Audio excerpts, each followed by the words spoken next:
मैं अपनी बेगम से शदीद लड़के, मैंने बोला यार आज खत्म, सेपरेशन की तरफ चली जाएगी बात। मेरे पास मोटर बाइक है ना, तो अब मेरी बेटी साथ बैठी हुई, उसको पता था झगड़ा हुआ है, तो मैंने मेरी बेटी से पूछा, उसको उर्दू नहीं आती, मैं अंग्रेज़ी में जो टोटी पुटी थी मैंने उससे पूछा, मैंने बोला ज़िंदगी में सबसे इम्पोर्टेंट चीज़ क्या है? मैंने कहा शायद ऐसी कोई बात कहेगी कि मुझे अपनी बेगम से सेपरेशन लेने में आसानी हो जाएगी। तो कहती है डैडी खुश रहना। ओह सिंपल बात। मैं उस लम्हे खुश हुआ, और मैं जिस झगड़े में कुछ करने की सोच रहा था, क्योंकि मैं खुश हो गया, मैं ज़हनी तौर पे एक्सेप्ट कर लिया कि मेरी ज़िंदगी का प्राइम ऑब्जेक्ट क्या होना चाहिए कि मैं खुश रहूं। उस खुशी के मूड में मैं जाके बेगम से नॉर्मल हो गया। तो बच्चे ने कैसा जादू किया है, इम्पैक्टफुल जवाब दिया उसने। आप स्टीव ने दिलवाया उसे भी। मैं कहता हूँ हमारे यहाँ कोई स्टीव हार्वी पैदा हो जो बताए कि बच्चे कितने बड़े जिन हैं। स्टीव हार्वी शो आपने किस नाम से आता है, क्या बिग शॉर्ट पता नहीं किस नाम से आता है, ऐसी कुछ बच्चों का जो शो है, उसमें बच्चे, भाई हम बच्चों को बोलने नहीं देते हमारे यहाँ।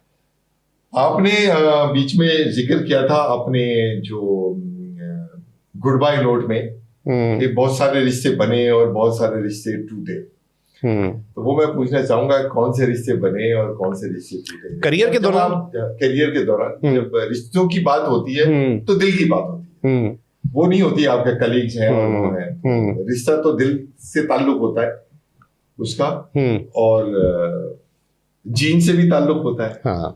तो कौन से रिश्ते टूटने पे आपको इत्मीनान हुआ और कौन से रिश्ते बनने पे आपको दुख हुआ?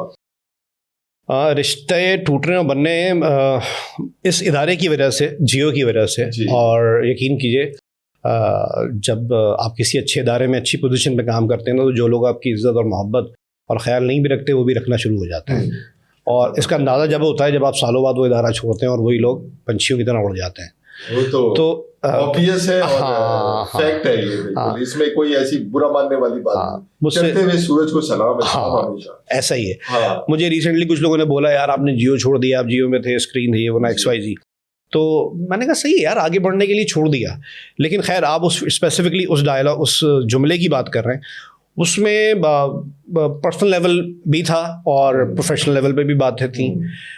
लेकिन ज़्यादातर जो मैंने देखा ना कि आप किसी पोजीशन पे जब आते हैं ना, तो बहुत से लोग आपसे जुड़ जाते हैं, उसमें से फिर स्क्रूटनी होती है with the passage of time. क्योंकि जब आपको लगता है कि आपका जवाल का टाइम शुरू हो रहा है, क्योंकि मैंने एक इदारे में 20 साल रहने के बाद एकदम नहीं छोड़ दिया। कुछ लोगों को नज़र आ रहा था 4-5 साल पहले कि यार मैं ये फैसला लूँगा, तो उसकी वजह से कुछ लोगों ने अलग होना शुरू कर दिया था। और मैं शुक्र अदा कर रहा था कि मैंने ज़हनी तौर पे इस फैसले को दूसरों के सामने आयां किया कि लोगों के असल चेहरे भी नज़र आए। और बहुत कम लोग थे जो उसके बावजूद उस फैसले पे मेरा साथ देने को तैयार थे, और उनको पता था कि मुश्किल टाइम है। और उसमें सबसे ज़्यादा इम्पोर्टेंट जो होती है ना, वो आपकी फैमिली होती है। मैं समझता हूँ कि कुछ घरों में माएँ या कुछ घरों में निज़ाम ऐसा होता है कि जो ज़्यादा कमा रहा होता है ना, उसकी ज़्यादा इज्जत होती है। बड़ा अनफॉर्चुनेट है, मैंने कुछ फैमिलीज़ में देखा है कि जो ज़्यादा कमा रहा होता है तो उसमें कोई बुरी बात भी नहीं है मेरे ख्याल से। नहीं, मैं समझता था मेरी घर में सबसे कम इज्जत थी। उसकी वजह क्या थी? मैं समझता हूँ ये एक बैलेंस था।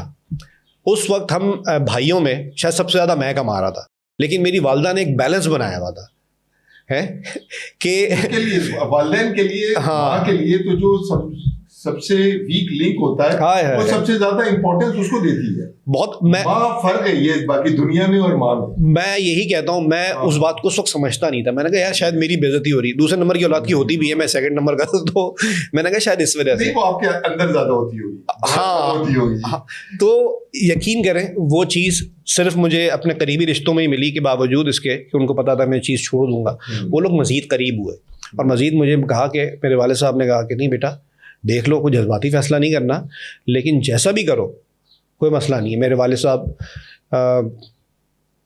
75 ईयर्स के, लेकिन कह रहे यार देखो तुम्हारे लिए मुझे अगर टैक्सी भी चलानी पड़ी ना, पैसों से नहीं फर्क पर परेशान होना। 75 ईयर्स का आदमी मुझसे ये कह रहा है। माशाल्लाह, सही है, मोटिवेटेड। और मैं सुबह ही निकल जाऊंगा, पैसों से नहीं घबराना, ये देखो कि तुम्हारा मेंटल पीस किस चीज़ में, तुमने छोड़ना है छोड़ दो। तो यकीन करें माँ बाप से भी कभी कभी रिश्ते आपके रीवैम्प होते हैं, इस वजह से हुए। फिर उसके बाद तीसरा बेनिफिशरी कौन होता है? आपकी बीवी।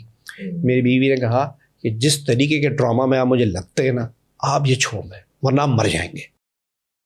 तो मैंने कहा यार जब 3-4 लोग ये लोग हैं जिनको मैंने अपने पैसों से मतलब इन्हीं के नसीब का है, हाँ। इनको मैंने अगर सपोर्ट करना है, जब ये लोग मेरे साथ हैं तो मेरे लिए क्या है फिर तो कोई मुश्किल की बात है फिर कोई मुश्किल की बात बुरे नहीं वक्त में खड़े होने के लिए जो तैयार हो हाँ उसको जमाने के उतार चढ़ाव से कोई फर्क नहीं पड़ता। बिल्कुल। उसमें 3 लोग होते हैं, 3 लोग स्पेसिफिक होते हैं, एक आपकी माँ, एक आपकी बीवी और एक आपकी बेटी।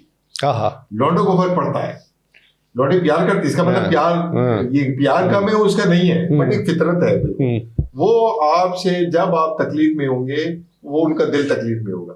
ये अल्लाह ताला की तरफ से है मेरे ख्याल से, कोई इसमें कोई दुनियावी नहीं, लेकिन बाज बेटे भी ऐसे होते हैं वो एक्स्ट्रा ऑर्डिनरी प्यार करते हैं दिल से, और वो होता है। जियो तेज से जियो न्यूज का सफर, आई थिंक आपकी टोटल पिक्चर चेंज हो गई होगी आपके करियर की और आपकी ग्रोथ की, और वहाँ राबिया एनम और जुनेद इकबाल और जैसे मोहम्मद जुनेद और जी न्यूज कास्टर्स वगैरह वजी सानी थे, बहुत सारे, वो आपको नाम पता होगा, हमें तो जितने प्रोमिनेंट पता है, मोटे मोटे पता है, हम वही बताएंगे।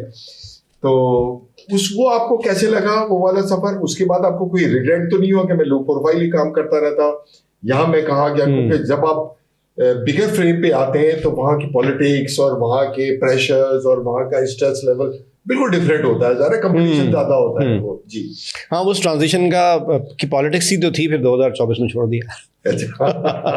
तो आप सही कह रहे हैं, हाँ सस्टेन करना ना बहुत मुश्किल है। खैर उस पर वही बात है, अगर आप मुझे कानूनी कवर दें तो मजीद खुल के बात करूं, लेकिन छोड़े इस बात को। हाँ वो ट्रांजिशन आप कह रहे हैं, देखें जियो तेज जियो न्यूज़ का ही बेबी था, एक एक्सपेरिमेंट था उस ज़माने में किया गया, और हाँ वो फिर बंद कर दिया गया। उसकी बीम तो खैर अभी भी जारी है उस पर, लेकिन कंटेंट उस तरह प्रोग्रामिंग वैसे नहीं है। लेकिन जिन दिनों में बंद हो रहा था उसमें तमाम एंकर्स को यही था कि हमारा मुस्तकबिल का क्या होगा।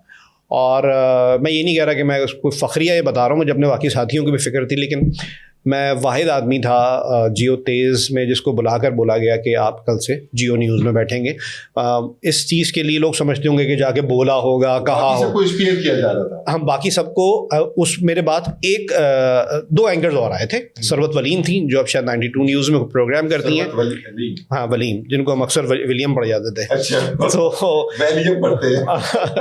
तो और दानिश अनीस, ये 2 लोग थे मेरे बाद जिनको फिर एडजस्ट किया गया।